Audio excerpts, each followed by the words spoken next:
This video is gonna be some screenshots from a post on the anti-psychiatry sub that I thought was kind of funny. It's about ECT.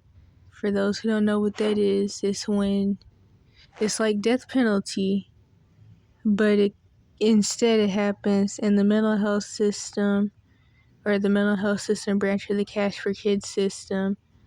And so, kind of like the electric chair, but on a bed, and you're strapped to the bed, and you may or may not be drugged before, and they electrocute you. Well, they electrocute your brain, and then you get brain damage, and then eventually you die. So there's that. So anyway, the person said, my doctor told me that doctors who had depression went for electroconvulsive therapy, ECT, instead of taking medicines because it was that safe. I think it's a lie. Honestly, one thing that I can say is that when I see posts like this, it honestly just makes me think of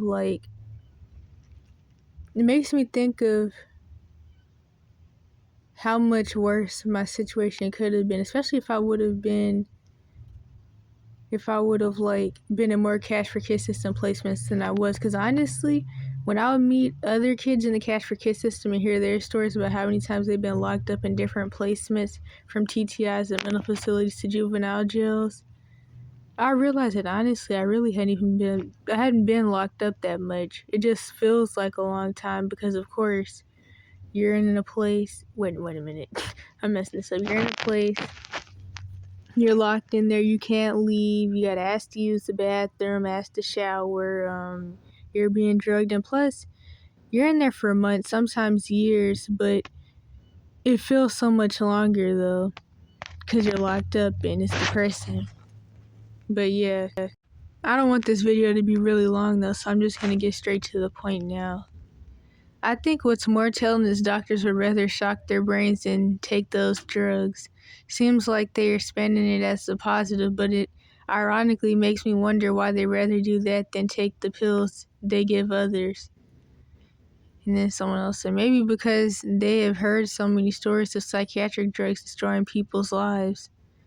Don't do it. I know 2 people who have lost their memory and functional abilities. There's no going back. And the funny thing about this, because this kind of reminds me of the video I have about how people are saying that closing insane asylums caused the homeless crisis, even though they're technically not closed. And that's what this makes me think of. The same torture mechanisms that were used back then are still used, although more so in the Cash for Kids system, I would say, due to the fact that people under 18 have no rights at all. But I mean, of course, when you have a group of people working against you, like abusive relatives or whatever, then I can see how even at 18 plus somebody can still be forced into these systems even though they're supposed to have rights. And the thing is, something that I could throw in as like a side thing is that if these systems really cared about quote-unquote helping people, they would do something about the people walking around half naked talking to themselves outside all day. But of course they don't, because for one, they know that mental illness isn't a physical thing, and they've never treated anybody, and they don't treat anybody because for one, I mean, if you treat people, you lose money anyway. But of course, since mental illness isn't a physical thing, they wouldn't be able to treat it anyway, not doing what they're doing.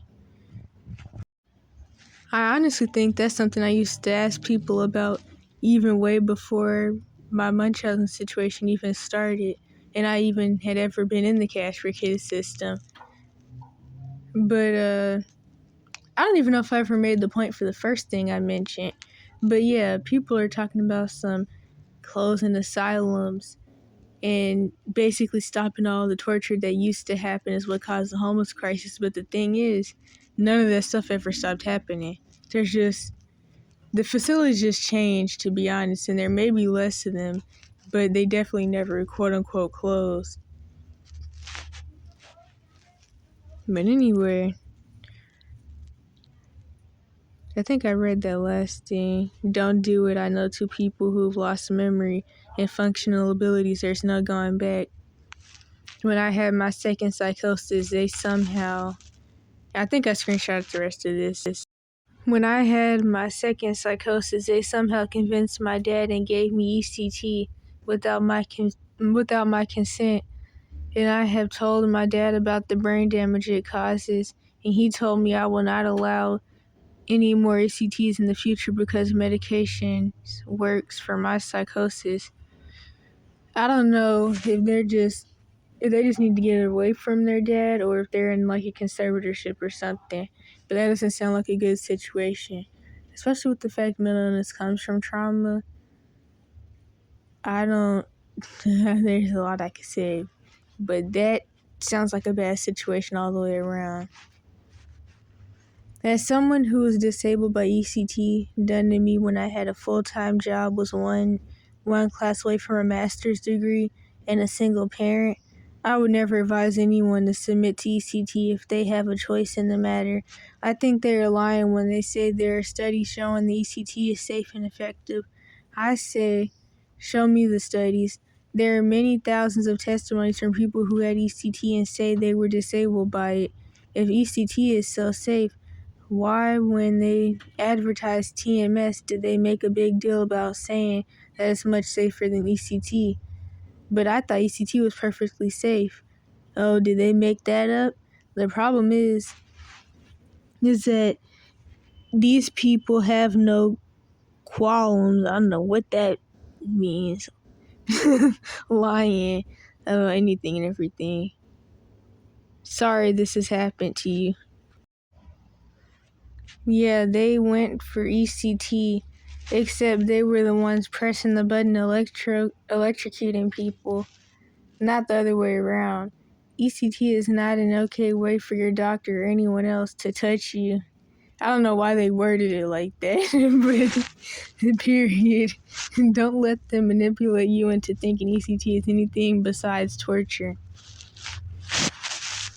For those pro-psychiatry people who think that the brief euphoria some patients experience after ECT is a sign that the treatment works, quote unquote, traumatic brain injuries are also often followed by a brief euphoria. And don't believe the people who say it's safer, quote unquote, safer and gentler. Oh my gosh. Maybe I do have a country accent like people say. People tell me I sound like Sandy Cheeks. But anyway. It takes more electricity to induce a seizure in a sedated person than in a person who's wide awake. Personally, I don't think it's effective. Most people I've seen undergo it come out with overall less cognitive function and often less physically active. Even if one day this technology could be used effectively, I don't think they know how to or which areas to specifically target for it to be effective without affecting other parts of the brain / functions inadvertently. I also think they should use lower voltage. I've thankfully never experienced ECT myself, but I've heard enough horror stories that I'd never go near it personally. Some doctors use copious amounts of pills and even huff nitrous out of a mask to get high. That's something that I've mentioned before, I think, somewhat, or maybe not. But I know that I've mentioned that obviously these doctors and these chemical engineers who have been in school for years are the ones making these drugs and pushing them out. Of course, with help of the law authorities or whatever you call them, because I mean, it's already known that the FBI and even the local police departments are always some of the ones pushing out quote-unquote illegal substances. And this includes the homeless community because people always want to bring that up. But like I said before, the drugs are being given out to people because it's basically a eugenics method and for depopulation because it kills a lot of people. It's already known. In fact, there's a lot of people who want something to use to cope with things that they've been through. and the government always knows the perfect times and the perfect groups of people to get the drugs out to who would try to use a coping mechanism. So there was the whole crack in black communities in the 80s that the FBI did. Well, not just the FBI, I mean, it was doctors and police involved. But I mean, it's a known fact that local police departments are commonly really corrupt when it comes to a lot of things, even like with prostitution, but that's kind of another story. But yeah, so there's that. And the fact that the doctors and the rich people, they're all addicted to drugs too. Well, not all of them, obviously, but I mean, kind of like people in houses say, people talk junk about homeless people for drinking alcohol or smoking cigarettes. But I mean, people in houses even say that's pretty much everybody these days, at least. But yeah, so I put these links that this person put in this next comment in the description, if I even remember to do that. No studies have found any evidence that ECT is better than placebo beyond the end of treatment. Nevertheless, all 5 meta-analyses relying on these studies have concluded that ECT is more effective than placebo, despite the study's multiple failings. Meanwhile, evidence of persistent or permanent memory loss is 12% to 55% of patient has accumulated. Wait a minute. 12% to 55% is a big gap. That's why people are always saying use statistics and show data and all that bullcrap, which is what people in a society that doesn't want to take accountability for anything that goes on, that those types of societies do. People always want to say, what's your source and all that, but honestly, data and numbers and all that is commonly really fake and faulty.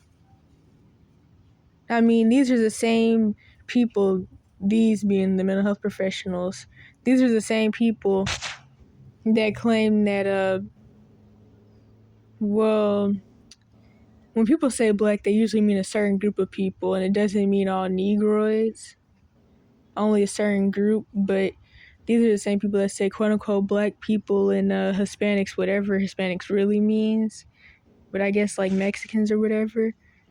They say that really none of us can read and all that, and I just feel like if they can claim that 2 groups of people, which are actually multiple different ethnicities, by the way, even with the small group of people that are considered black, because of course, a lot of the time Africans are not considered black. The other people that some people would think are quote unquote black aren't considered black. And then there's other people that you may think fall under the race category of Negroid, but then they go under Mongoloid, because that's where people who don't want to be considered Negroid go. So like Mexicans and Indians, I guess maybe the Dravidians too, which are where Indians descend from. All those people go under Mongoloid. There's a lot I could say about that. That's kind of another story. But still, if these people can say that these groups of people, which are a couple different ethnicities, all can't read, as if they've actually, for one, as if that's actually true. I'm messing this up bad. As if that's actually true, and as if they've even went around testing everybody, which is really, really crazy. But if they can say that, then of course they'll say anything else that's not true. Honestly, if you look at the current state of the kids that are in the indoctrination or quote-unquote school system, branch of the Cash for Kids system, you'll see that currently, due to this system and also a lot of the parenting things that I talk about often on here, because that's kind of what this channel is about, you'll see a lot of people can't read these days, to be truthfully honest, especially when it comes to the kids. But honestly, I mean, I can't even really say that. I've met plenty of adults that can't really read, and I feel like commonly whenever the white supremacists at the top who run everything, including the lower level Caucasians that they don't really like either. Whenever they put out racial statistics like that I just mentioned, it's always to cover up a bigger issue at hand. It make people only see the racial side of things that are actually serious global issues, but that's a whole nother story, really. Hi, that's a lie. I've had psychosis twice and never received ECT. You know what caused it? Trauma and PTSD. Basically, my partner was treating me crappy, and I was abused in childhood, so it sent me. And I guess by that they mean, well, not I guess, obviously they mean it sent them into psychosis. Which, of course, this is how this goes. Psychosis comes along when, like, either traumatic repressed memories start coming up or something similar happens, which sends you back into the emotional flashback mode, along with regular types of flashbacks. Or, what was the other thing? When you just can't take an abusive situation anymore. And of course, it's easy to get this if you're being gaslit. And like I said in the what actually causes schizophrenia video, I mentioned how, like, if you stay in an abusive situation too long, your mind can split into schizophrenia. Schizophrenia just means split minds, and all mental illness is different forms of double-mindedness. So you can split into schizophrenia and or become like your abusers or worse just to survive around them. But the point is, this is what trauma does. It splits you, which is why you can also get DID if you're going through sexual abuse or maybe sex trafficking. I'm sure even prostitution could do that. And they claim that you have to be a certain age to get it, so you really have to be sexually abused, especially when it comes to when sodomy is involved. But like I said in another video, all forms of child abuse or abuse in general is a demonic ritual. Sex is always going to be a ritual. Sexual abuse is always going to be a demonic ritual. And so the point with that is the soul splits and you can get DID if the abuse is done somewhere from, I think it was newborn age 12. That's what the doctor said, but honestly, I feel like it could even happen if you're older than that, just because of how damaging sexual abuse is to the soul. But doctors claim somewhere from birth to like 7 or 12. It was one of those. I think 7. But yeah, so my point was that psychosis, just like any other mental illness, is just a different form of soul/mind splitting.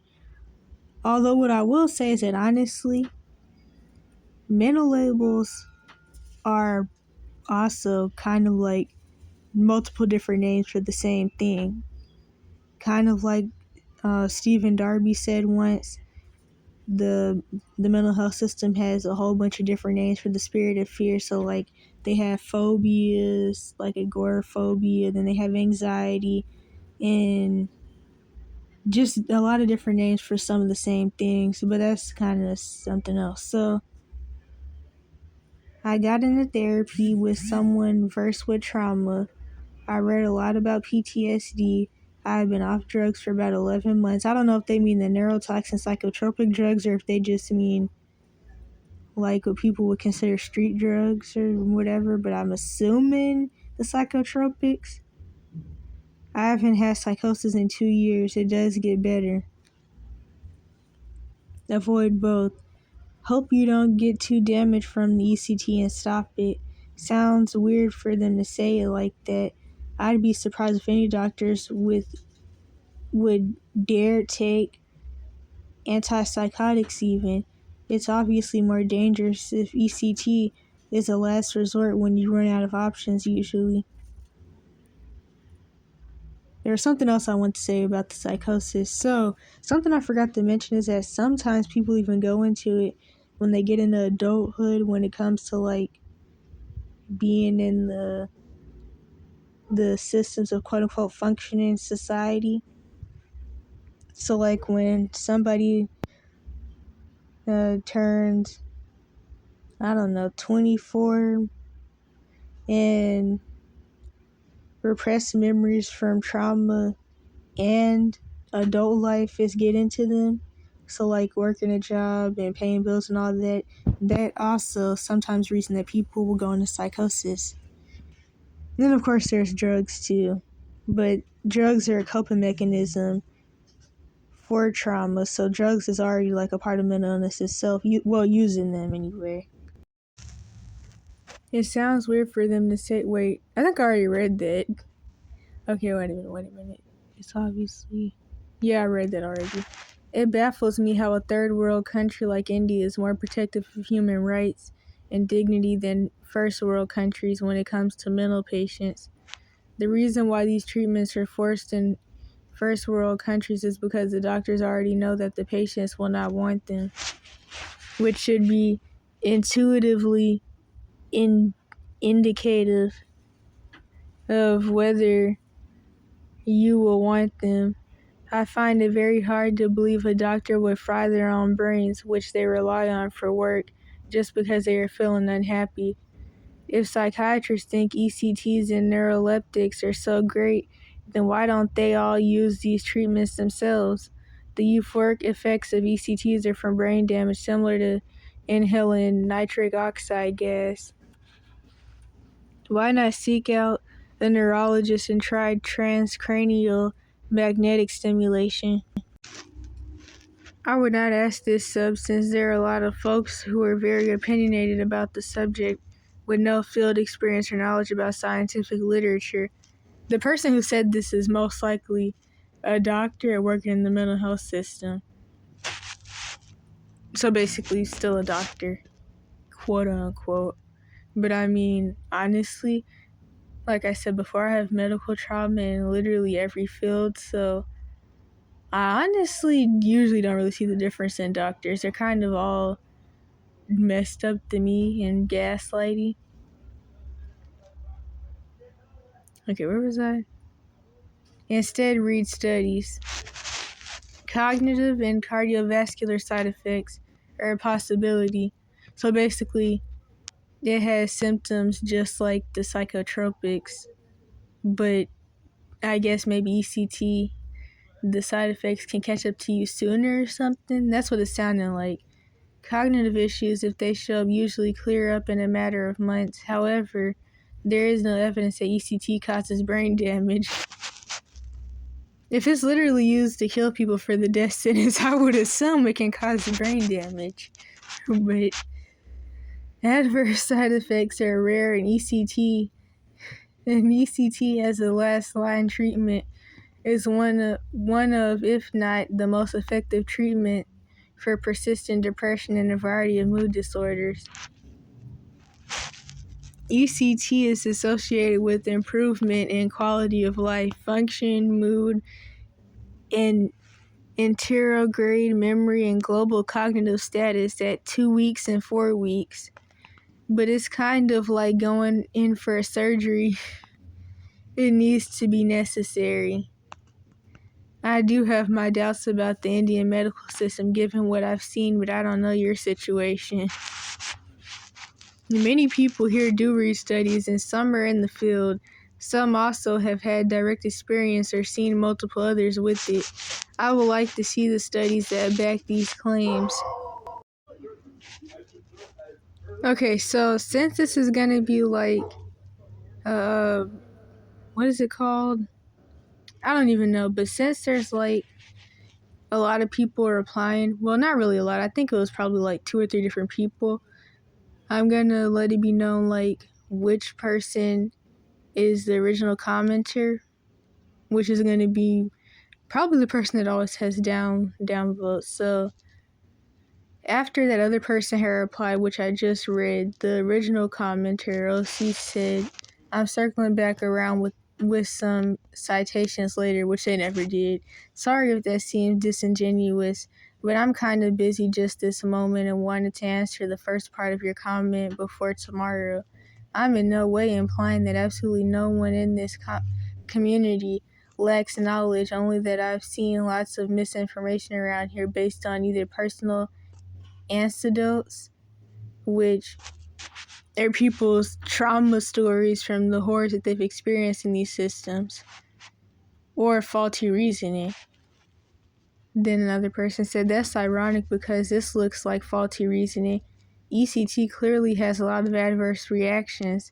If you want to say the benefits outweigh the risk in some cases, you'd have to show it. I'm curious to know what faulty reasoning there is. As far as anecdotal info being false, what does that mean? How are their anecdotes false info? Did it generalize their experience? Much of the experience people talk about here are common to the drug they take. No long-term studies. You seem knowledgeable on the subject. Can you explain exactly how ECT is beneficial for depression and other quote-unquote mood disorders? By what mechanism of action is ECT responsible for this improvement? Would like to see some citations so I can read where you got these findings from.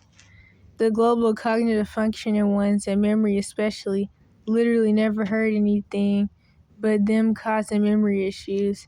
Same, I have a distant family member who's undergone these types of treatments and she just seems faded whenever you talk to her.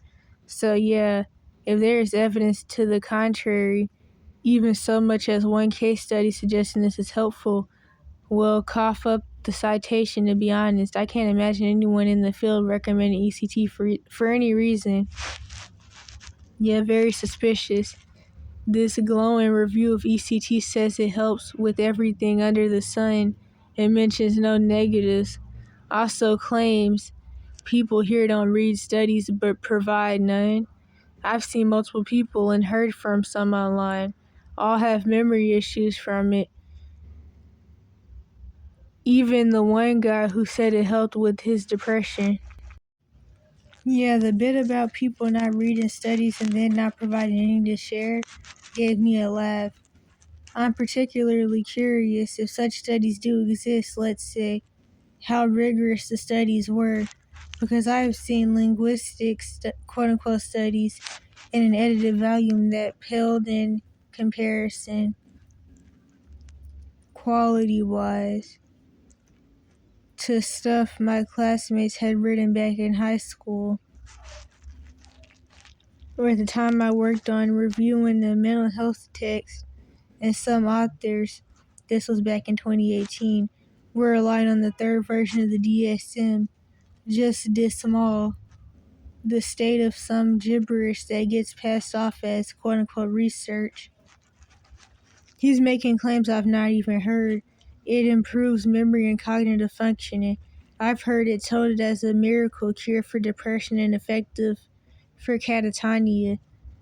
However, I have heard the drawback is memory issues, that it's a last resort treatment because of the risk. Never heard of it as some cognitive enhancer. If this is true, why aren't people referred to with cognitive problems? Okay, wait a minute. He's just making stuff up. Also, the fact that he tells OP, quote unquote, don't ask this sub, as OP doesn't know exactly who they're talking to, I guess it's hard for the pro-psych trolls to accept that some people actually turn to this sub for our opinions and advice because they know better than to trust psychiatry.